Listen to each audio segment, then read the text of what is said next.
Selamat pagi anak-anak. Assalamualaikum warahmatullahi wabarakatuh. Coba Bapak pengen tahu gimana kabarnya kalian hari ini. Yang sedang sehat walafiat, jangan lupa selalu bersyukur kepada Allah Subhanahu wa Ta'ala masih diberikan kesehatan.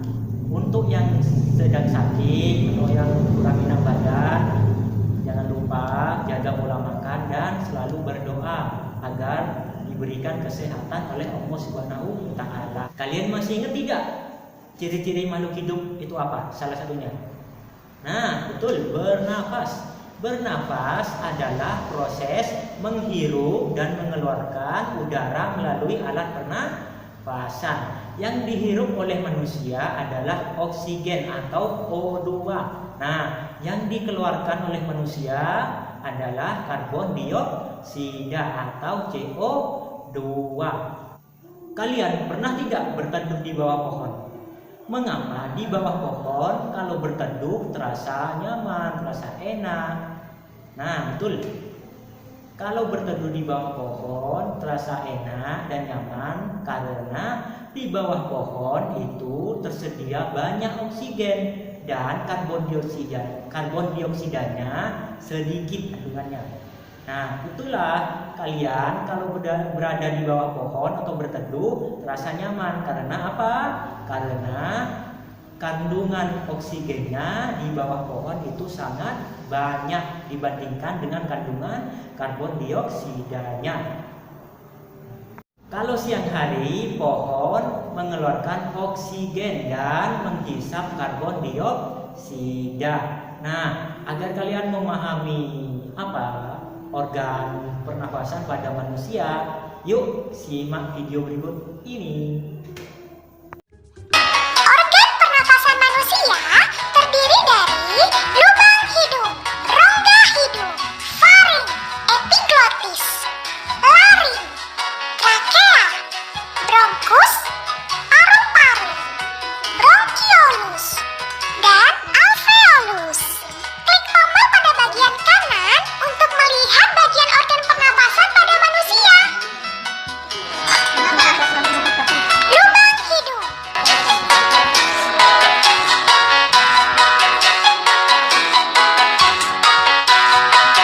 Rongga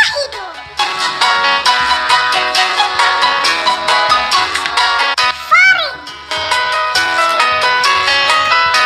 Faring. Epiglotis. Laring.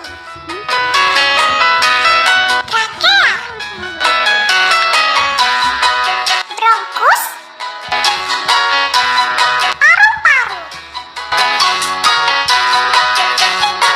Bronkiolus. Alveolus. Otot polos.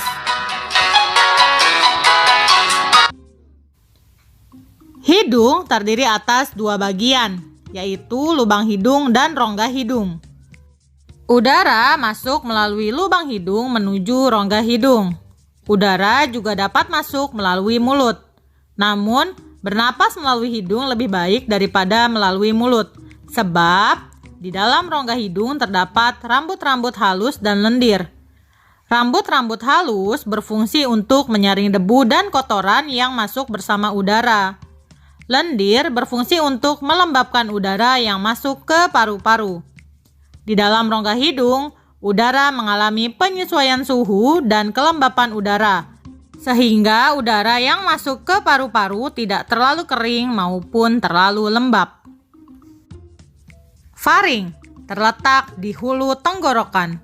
Faring merupakan persimpangan antara rongga hidung ke tenggorokan dan rongga mulut ke kerongkongan. Pada bagian bawah faring terdapat katup epiglotis. Katup epiglotis akan menutup apabila kita sedang menelan makanan. Katup ini berfungsi untuk mengatur makanan dari mulut masuk ke kerongkongan, bukan ke tenggorokan. Apabila kita menelan makanan pada saat katup belum menutup, makanan akan masuk ke tenggorokan dan kita akan tersedak. Biasanya itu terjadi kalau kita makan sambil berbicara. Tenggorokan merupakan suatu pipa yang tersusun atas laring, trakea, dan bronkus. Laring merupakan pangkal tenggorokan yang terletak di bagian bawah faring. Laring terdiri dari kepingan tulang rawan yang membentuk jakun. Di bawah laring terdapat batang tenggorokan atau disebut trakea. Dalam trakea terdapat rambut getar yang disebut silia. Silia berfungsi untuk menolak debu atau benda asing yang masuk. Trakea memiliki percabangan yang disebut bronkus. Bronkus berfungsi sebagai jalannya udara untuk menuju ke paru-paru.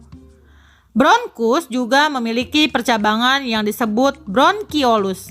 Setiap bronkiolus terdapat gelembung-gelembung halus yang disebut alveolus. Paru-paru terletak di rongga dada, tepatnya di atas diafragma. Diafragma merupakan sekat antara rongga dada dan rongga perut. Paru-paru juga dibungkus oleh selaput yang disebut pleura. Paru-paru manusia terdiri dari dua bagian, yaitu paru-paru kanan dan paru-paru kiri. Paru-paru kanan terdiri dari 3 gelambir, dan paru-paru kiri terdiri dari 2 gelambir. Paru-paru kanan lebih besar dibandingkan paru-paru kiri. Pada paru-paru terdapat alveolus yang berfungsi sebagai tempat pertukaran oksigen dan karbon dioksida. Alveolus berbentuk seperti buah anggur yang dikelilingi oleh pembuluh darah. Masing-masing organ tersebut berperan penting dalam proses pernafasan manusia. Proses pernapasan manusia diawali dengan menghirup udara melalui hidung. Dalam rongga hidung, udara disaring oleh rambut halus sehingga debu dan kotoran tidak ikut masuk. Udara dalam rongga hidung juga dilembabkan oleh lendir. Selanjutnya, udara masuk menuju trakea melalui faring dan laring. Udara dari trakea kemudian menuju paru-paru melalui bronkus dan bronkiolus. Pada paru-paru terdapat banyak alveolus. Di dalam alveolus, oksigen diserap ke dalam pembuluh darah, kemudian diikat oleh hemoglobin dalam darah. Bersamaan dengan itu, darah melepaskan karbon dioksida dan uap air. Karbon dioksida dan uap air kemudian dikeluarkan melalui hidung. Proses itu terjadi saat kita mengembuskan nafas. Sementara itu, oksigen yang telah diikat oleh hemoglobin diedarkan ke seluruh tubuh. Manusia bernapas dengan memasukkan udara ke dalam tubuh. Udara tersebut mengandung oksigen. Oksigen yang dibutuhkan untuk mendapatkan energi. Energi itulah yang mampu menggerakkan semua proses kehidupan yang penting di dalam tubuh. Gimana? Sudah menyimak videonya atau belum? Sudah paham? Nah, kalau belum paham, coba kerjakan tugas yang sudah Bapak Guru siapkan. Dan ingat, mengumpulkannya harus tepat waktu. Sekian dulu pembelajaran hari ini. Semoga ilmunya barokah dan bermanfaat untuk kalian. Wabillahi taufiq wal hidayah. Wassalamualaikum warahmatullahi wabarakatuh.